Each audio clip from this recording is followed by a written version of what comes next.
మేము కాంగ్రెస్ పార్టీలో నేను పార్టీ మారింది బీజేపీ, ప్రజారాజ్యం పార్టీ మెర్జ్ అయింది. We came as share holders in Congress party. అప్పటి నుంచి కూడా నేను కాంగ్రెస్ పార్టీలోనే ఉన్నా. మా అన్న హర్గర్ వేణుగోపాల్ గారు నేను ప్రోటోకాల్లో చేశాము, చాలా ఎఫిషియెంట్గా చేశాము.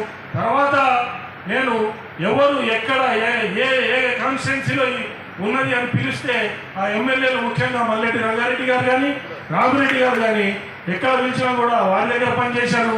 అట్లనే మన ముఖ్యమంత్రి గారు ఎంపీగా పనిచేసినప్పుడు, ఎంపీగా నిలబడ్డప్పుడు పనిచేశారు. అదేవిధంగా మొన్న జూబ్లీ హిల్స్ ఉప ఎన్నికలో శ్రీధర్బాబు గారి నాయకత్వంలో కూడా నేను పనిచేయడం జరిగింది. ఇవన్నీ మీకు విషయాలు తెలవాలి.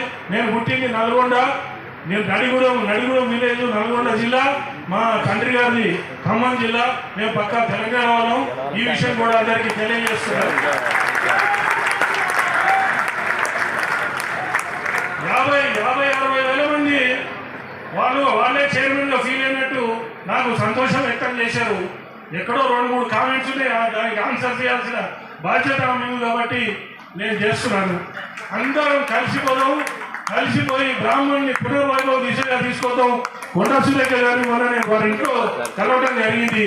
బ్రాహ్మణులు అంటే విపరీతమైన గౌరవం ఉన్న శ్రీమతి కొండా సురేఖ గారికి ధన్యవాదాలు తెలియజేస్తున్నా. వారి సహకారం తీసుకొని